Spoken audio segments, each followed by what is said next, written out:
So good afternoon. We're here with Jack Cudworth, who's the director of the Mentoring Project and author of the Growth Mindset book.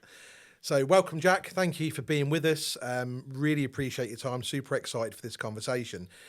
So I just wanted to start by asking, you authored the Growth Mindset book during 2024. And I'm just wondering, so on the journey towards authoring that book, bringing it to life, and then sharing it with our vocation, what has that looked like for you and the growth mindset? How has it felt? What has it been like? And how have things been? So, thanks for having me, first of all, Dave. Welcome. It's an absolute pleasure to come in and speak to you. So, the Growth Mindset book, inspiring and forming our future generations. For me, it was very passion-based. As you know, we've worked with children now for 20 plus years.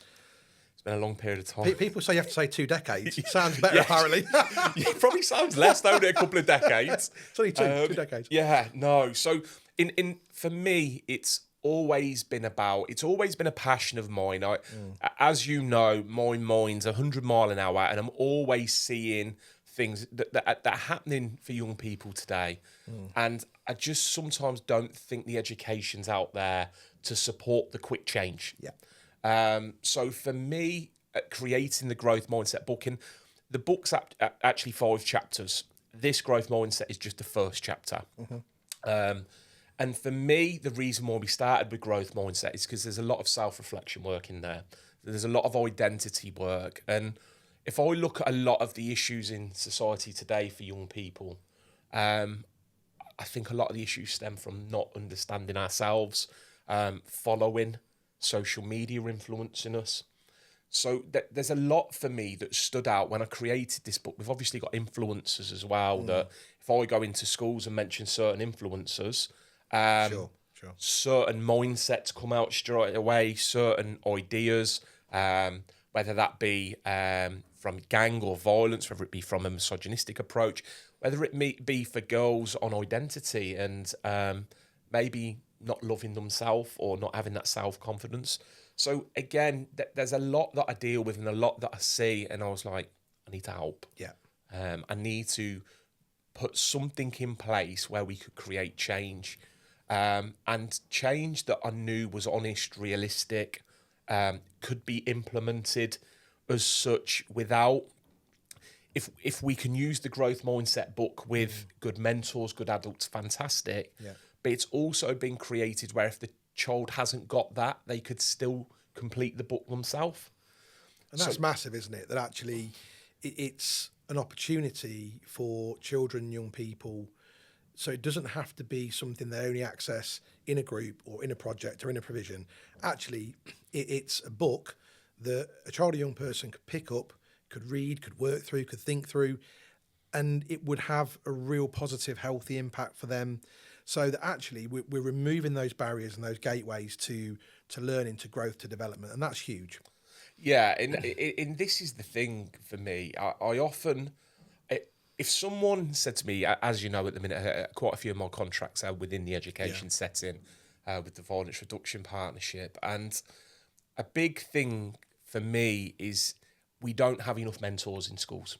And I understand the funding's not there, and it's not. Yeah. But again, it's sometimes asking teachers to do jobs that maybe are not in their repertoire in the sense of the PHSE stuff. And so what I wanted to do was create something that was quite self-explanatory, but very reflective. Yeah. Without going down a psychological kind of imprint where it took children on a path that was unhealthy, without the kind of right input, if that makes sense. So Absolutely. It was the middle ground that we were looking for.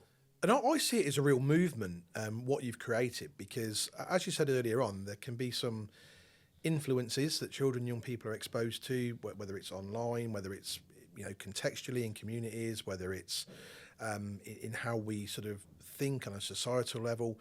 And I see what you're doing as a massive protective factor for children and young people that, as you quite rightly pointed out, you said, and I think we all as adults and as parents and our friends who've got children or aunties and uncles, whatever we are, grandparents, I think we all acknowledge, and we are all concerned about our children, young people, and the types of environments they're growing up in, whether it's a digital environment, whether it's more real world, and we're sort of curious about what the healthy change is going to be. And I see what you're doing. I see your voice, your passion as a movement for generations of young people, children and families to be able to work together on developing their awareness and their thinking and their communication, their opportunities. And for me, I think that's such a needed space for them and opportunity. And I think that what you're doing is hugely beneficial.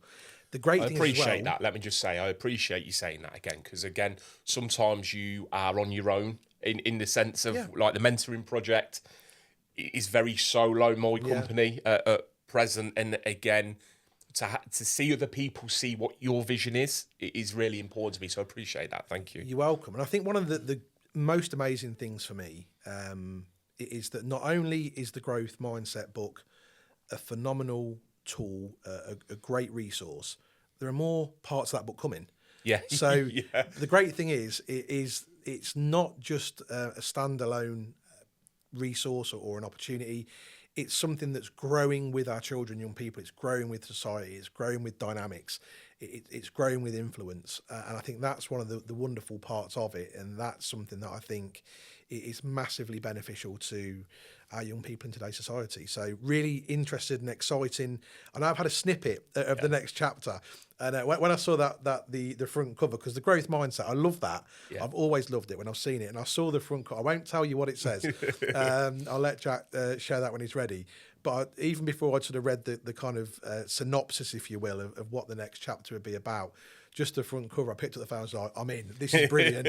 I want to see it. Get it on the plate so I can have a look at it. So fantastic. And just on that, I think it's important because people won't at present understand what I'm thinking and how I think it, if that makes sense. So the first chapter was very much based on us as an individual, on self-reflection, on growth, on that, being kind, being empathetic to yourself, but also knowing what you want. Going out and getting what you want and trying to create a really, really healthy mindset and asking children to reflect on things that maybe they haven't in the past or they haven't had the room to. The second chapter is then about the safety of young people today. And as I say, doing a lot of work with the Violence Reduction Partnership, I see what happens daily. I was in the school today training staff that were involved with a knife crime incident. Wow. So I understand what staff are having to deal with, what teachers are having to deal with, what youth workers are having to deal with. I also have the mentoring side of it where I work with the children that may be carrying knives, maybe doing things that they shouldn't be doing. So I feel very privileged that I get to hear the voices of the adults, but also the voices of the children. Yeah. And what the books are trying to do is represent the voice of the children and give the adults the support and the mechanisms to help. Absolutely. So by obviously working first on the child with the growth mindset and now moving into kind of the dangers that teens face today, whether that be drugs, whether that be knife crime, whether that be exploitation, there's so many parts to that chapter that we're going to look at longer term. But like I say, that one is not far away either at present. And a big part of this book for me was starting off, especially with the growth mindset, of asking children, and that's what the book does right at the very start, what are your values? What are the things that you enjoy? And often when we ask that to children right at the very start of this programme, of this book, they don't say much, which is absolutely fine. If we asked a lot of adults, what's your value base? Who are you? A lot of adults would struggle with them questions. So what I want to do is put teenage children 20, 30 years ahead of us. And again, I think sometimes a lot of this work, when we maybe started out in what we done in Rainsbrook, in the young offenders, we didn't have access to anything like this. Again, we tried to do all the good work. Of course, yeah. And we were reactive to what the issues were at the time. But I think there's been so much psychological input over time. I work with some amazing people. And it's kind of, I've just been able to pull little bits from people like yourself, Dave, from people like Dr. Liz, from all the other fantastic people that I work with, And I feel that I'm in a really nice position where I can voice that, and I can create these books, and I can really make a difference. And again, I've got long-term plans with it. I've got goals, I've got aspirations, but at the minute, it's more that people understanding what it is and why it's been done. And something you said there, you talked about safety, and I think for me, although you and I work in the health and social care vocation, as a parent, I'm worried about safety for my own family, for my children, and the world they're growing up in. Globally, the world they're growing up in, it seems like a less safe place all the time for lots of different reasons. And I think one of the things you talked about was safety, and I think for me that resonated a lot, because I guess I'm always thinking about how can we promote safety, how can we develop safety and offer safety to other people. It's something I'm always really curious about. I noticed recently there was a Netflix drama that I won't say which one it is. I'm sure you've all watched it. That's been talked about a lot recently, and there was conversations on the news the other day where at a government level there was a conversation about should this be shown in schools to all young men. Because of the topics that were included in that, and that there's views and perspectives on that. Maybe it should, maybe it shouldn't. But I was just really curious about that. I was like, okay, well, yeah, there's probably a lot of learning that can be done for children, young people around that. But I was curious about, well, if you sit in school and watch that, how will it be contained? How will it be unpacked? How will it be reflected on? How will people be able to sort of sit with and hold the different perspectives and the thoughts, and how will that be contained in an opportunity that young people can then sort of internalise, and it becomes part of how they live in hopefully a safer world. So I think what this does, what the growth mindset does, what you do, what you offer, is a protective factor in safety. And I think in a less safe world, we need more growth mindset, we need more chapters, we need more Jacks, we need more mentors in different environments to help our children, young people and our communities. So I think that's a massively positive thing that you're doing. So that said, what would you say have been the biggest challenges for you? Because what you've created, what you've invested in is something hugely positive, but that doesn't mean to say that because it is that it's been easy. No, and the biggest struggle I've had, and you're going to know this better than anyone, is time. Yeah. Because I don't know anyone else that publishes a book or a workbook and then flies out to Dublin the same day. And then it's just, we've got so much going on, haven't we, with other businesses, with contracts, especially that I've got with different bodies and people. And so for me, I've not been able to get the growth mindset book out there as much as I wanted to. Yeah. But again, there's been an unbelievable response. So which already strikes me as it's needed. People can see it's needed. But for me, it's about, I think that the biggest challenges are finding educational services that I can spend some time with talking about it. Yeah. Because once we start talking about it, people are like, yes, we absolutely need that. And for me, it's about getting that time to go out and talk to different people. Yeah. And there's some really great meetings booked in regards to the growth mindset book on different services we're going to be working with long term.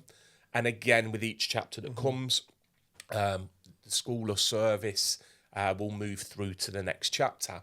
But you've just said something, Dave, actually, about the Netflix show that's really stood out to me. The big thing about these programs, and I have to really hammer this home, is we don't want to over-educate children in different areas, maybe that they're not already too clued up on, and they don't need to be. Yeah. Because they're not age appropriate for the child yet. So this is where these kind of PHSE lessons become a little bit difficult at times, because we're doing a lot of work on ending violence against women and girls, as you know, with Nikki Holmes. And sometimes we have to pull the sessions down a little bit. Yeah. Because realistically, we don't want to introduce children to topics that they're unaware of. It's the same when you look at things like self-harm sometimes. Sometimes the children are not even in that frame of mind or thinking about it, but then it creates curiosity. Absolutely. And it's about, can we, and this is what the growth mindset book does. It kind of takes children to a level to be reflective, to think about things, to look at, what environments are they happiest in? What people are they happiest to be with? And I think they're really healthy questions for teenagers. Massively healthy. And, I'm a real advocate of children being children, and having a childhood, and that childhood being as safe as it can, as happy as it can. And I think that the learning that the growth mindset and subsequent chapters of the book will offer, provide that containment because of that age appropriateness, because of the way it could be accessed by children, young people themselves, if they didn't have someone to support them and guide them through it or navigate it with them. And I think that that's the beauty of it, is that it's really child focused, really child centered, as well as having the inputs and the opportunities for safety, for containment, for learning, for growth, for development, and that is a really, really positive thing. So that sounds really great. So what would you say have you been your biggest successes? Because there's been some challenges you talked about there and some difficulties, and and great how you've sort of navigated those. But what would you say are if you're going to say the top 3 things for me have been? So there's different ones to this, and to other people they may be small, but to me they're huge. If that makes sense, because they're personal. So for instance, I was in an alternate provision and done a massive quiz on violence against women and girls stuff, and the lads were phenomenal within it. But the option was of prizes. They could either have a free copy of the Growth Mindset book, or kind of what they wanted from the shops and stuff like that. Again, all agreed, obviously, with the alternate provision. But the children that won chose the book. Wow. And to me, that suggests that children recognise it as well.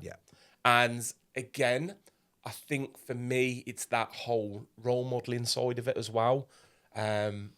I think if children can see you care and you want the best from them and you want to support and help, they're easier to connect with. 100%. So, them small wins for me, I could turn around and go, a company that have brought 100 books. Like, that's amazing. That's fantastic, because there's another 100 children that are going to have access to the Growth Mindset book.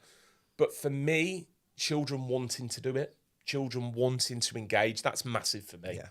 I think having organisations and well-respected companies approaching me to use the book, I think that's these are all massive things for me, because again, I'd like to sound very confident in what I do, and I have 100% belief in this book. Doesn't mean other people are going to believe in it. No, absolutely not. And that for me is the fact, when people like yourself speak about it, when the justice speak about it, when local authorities speak about it, when education provisions speak about it, that means a lot to me, in the sense of other people are recognising what's happening. And I'm a massive believer in, even when we do this work on kind of mindset and identity, and children, there's a fight going on down the road in the school and the kids go, I ain't going. Why? Just because of things like the book, and they've actually reflected on who they are and who they want to be and the direction they want to take their life, and they're like, I don't want to follow. Them small things that are massive in the sense of growth. They're absolutely huge. And I think the world that we are moving towards in the future, we talked about the elements of safety, but there's also that element of the types of skills that our children, young people will need to navigate that world and to enter it. Absolutely, education is the key. Whether it's school, whether it's college, whether it's university, whether it's apprenticeships, all of the above, absolutely warranted. But those interpersonal skills, those knowing yourself, those being really mindful moments, those being really self-aware opportunities, those being those times when you need to be a little bit more considerate and a little bit slower, they're huge things that if we can, like you said earlier on, if we can help people be further along than we were when they start, and again, the same for children, that perhaps in later life, some of those skills, I know I speak about myself, that, in different conversations, when I was a younger professional, I didn't have the benefit of that learning and that self-awareness. I wish I had, but I think that what you're offering to children and young people is the probably the soft skills as well 100%. to be in the world that needs more kindness, more care, more compassion, and more thinking. And I think that what the growth mindset can do and is doing, what you're doing, that the mentoring project is achieving, is all of the above. So you should be really, really proud of that. Okay, so just moving forward, we talked a little bit about what has gone well, and jet setting off to Dublin after becoming an author, and all of that kind of thing. So what does the future hold for the mentoring project, the growth mindset? We know there's some other chapters coming out. What would you hope for? Where do you want to be? Where do you want to go? Yeah, so again, over a period of time, I want all 5 chapters released of the book. The second chapter's not far. Again, I'm not going to put a time. This is one thing that I've done with the growth mindset book in the first place. I don't stress myself out with time frames, because what I find is then the work is not as good, or it's rushed, and I don't need it to be rushed, and I don't want it to be rushed. Yeah. So realistically, we're almost there. But again, I'm not going to restrict myself at the present second with an exact time frame, because it's not just, again, I don't create the imagery. Like, that's done by the ghost. They're things that are out of my control. So the things that are in my control, which is actually in the book, are basically content. Effective content. The workbook that runs alongside the book. So again, I know it's going to be soon, and then when I look at the next 3 chapters, I think within the next 18 months, the whole 5 chapters will be released. And it's really funny what you say there about the soft skills as well, because we start off with quite intense work.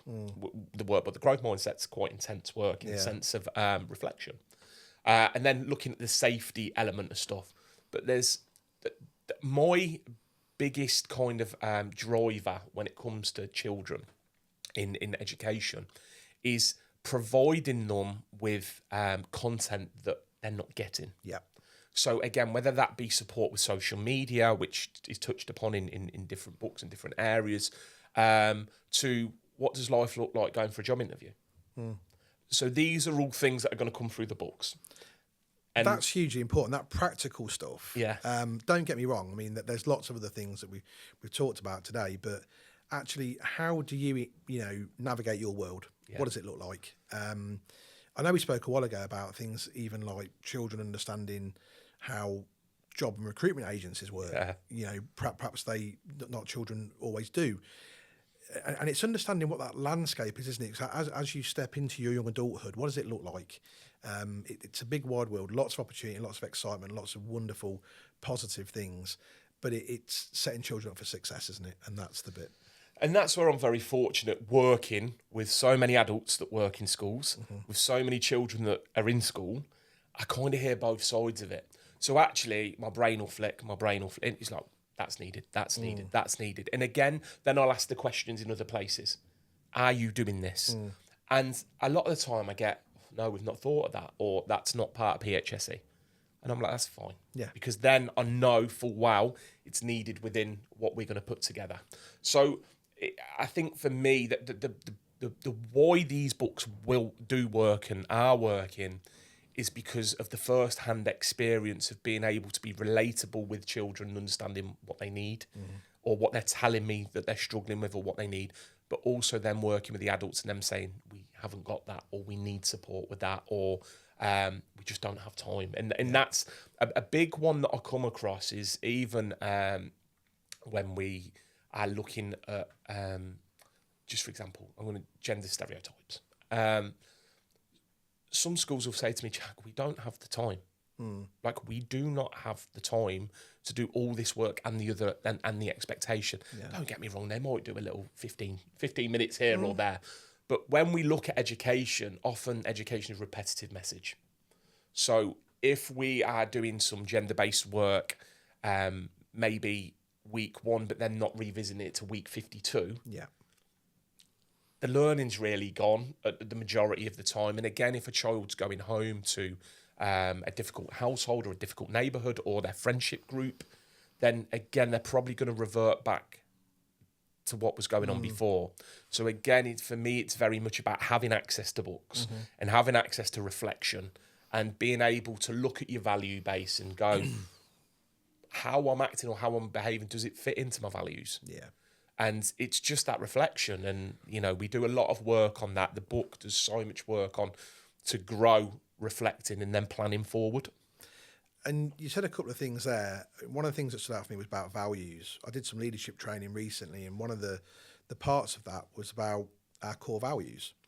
I was talking to people about that and said, you know, when we talk about our core values, sometimes we go, yes, we've got core values and I'm honest and I have integrity and I you get about 3 or 4 and then you start running out of words to demonstrate, or you find other words that mean the same thing. Yeah.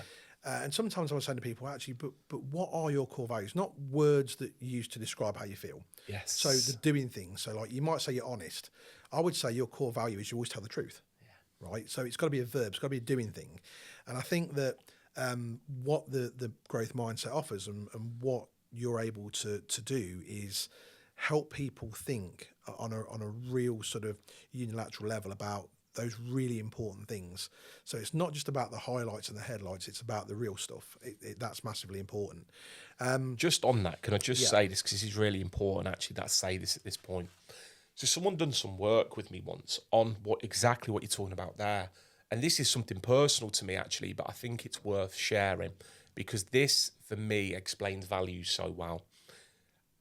So I was asked what my values are, and one of them was like being the entertainer, like being funny and jovial and always messing around and always chat the lad. Yeah. I'm a serious guy, but also I like a bit of fun. However, I was asked where that's come from. When do I recognise that become me? And I was like, probably about 11 or 12 or, you know, when I wanted to fit in. So I become that person to fit in. So when I was asked, is that a core value or is that a value that come upon me in my journey? I was like, no, it come upon me. So I was then asked to reflect on my core values. If I could reinvent myself, what would them core values be of me now? And it was so interesting to have that reflection time and look back and go, well, actually, I'm this, and this because of this event, and this event. Who do I want to be? Yeah. What do I want to be? And when you start looking at things like that, and it doesn't have to be from this deep psychology, it's reflection. Yeah. And, you know, some people don't want to reflect, and that's absolutely fine. We would never force someone to reflect if they don't want to. But again, just looking at who do I want to be? Do I want to be a kind person? Do I want to be an honest person? Do I want to be an integral person? Well, then what do I do around that to create that? And what are my actions? Like you were talking about then. So again, it's about reflection and it's about looking within ourselves and going, do you know what? Just because I am that at present doesn't mean my future has to look like that. No, so again, and I've done it, and like I say, it's I know a lot of people and a lot of work that we do with students is when I do some of the stuff that the Voluntary Introduction Partnership have created, fantastic, and children created it. The Change Makers program that we've done, and I go into schools and train is unbelievable because it's children that have created the questions as such. That's hugely powerful, isn't it? Honestly. And the teachers look at me when I'm training them in it and they're like, wow, I've never thought of things like that. And I'm like, no, and children are telling us this is what they need. So for me, it's kind of like, and they're saying a big issue we're struggling with at the minute is identity. Yeah. And I definitely imagine it. So as you can see, my passion's all for absolutely. kind of getting that out there and trying to change lives and support people and just help reflection and help society change for the better. Absolutely. And I think one of the things you picked up there was about asking that question of what your values are and who you want to be in. And I think I was thinking at the time when you were talking about that, about my experience of school, and I wonder in all of my time at school, did anyone ask me that question? Can't remember anyone asking me that question. That doesn't mean that they were good or bad teacher or anything like that. I'm not. Yeah. If any of my teachers are watching, she was great, by the way. But apart from the geezer who's like, you put tops on toothpaste, you, and, you know, I don't know about that one. But you know, and I think just those really important moments where I think in later life, as I had the opportunity to work with other professionals and leaders and really reflective, self-aware people that were able to help me on that journey, like you were saying earlier on, if we can help our children, our colleagues and partners be further along than we were, that they'll be in a much better place. So I think that's great. And I think as well, the Growth Mindset book as well, guys, on the mentoring project, have a look on the mentoring project website. You can purchase the Growth Mindset book. It will wing its way to you in a matter of days. You can have a look through it. So if you are in health and social care as a sphere of services, whether you're a local authority, whether you're a standalone service, whether you're part of a wider organisation, if you can, you really should. It's a wonderful opportunity for children and young people. So go along to the mentoring project. A couple of clicks and it'll be on your doorstep and it'll be ready for you to use and access. So for me, Jack, thank you so much for your time today. I've super enjoyed the conversation, the passion, the enthusiasm, the dedication has been inspiring for me. And certainly I've took a lot away from today. So thank you for your message and we'll do it again soon. Yeah, thank you. Just thank you for taking the time out to allow me the room to speak about this and kind of get it out there as much as we can. So I appreciate your time, Dave. Anytime, my friend. Thanks very much. Cheers. Cool.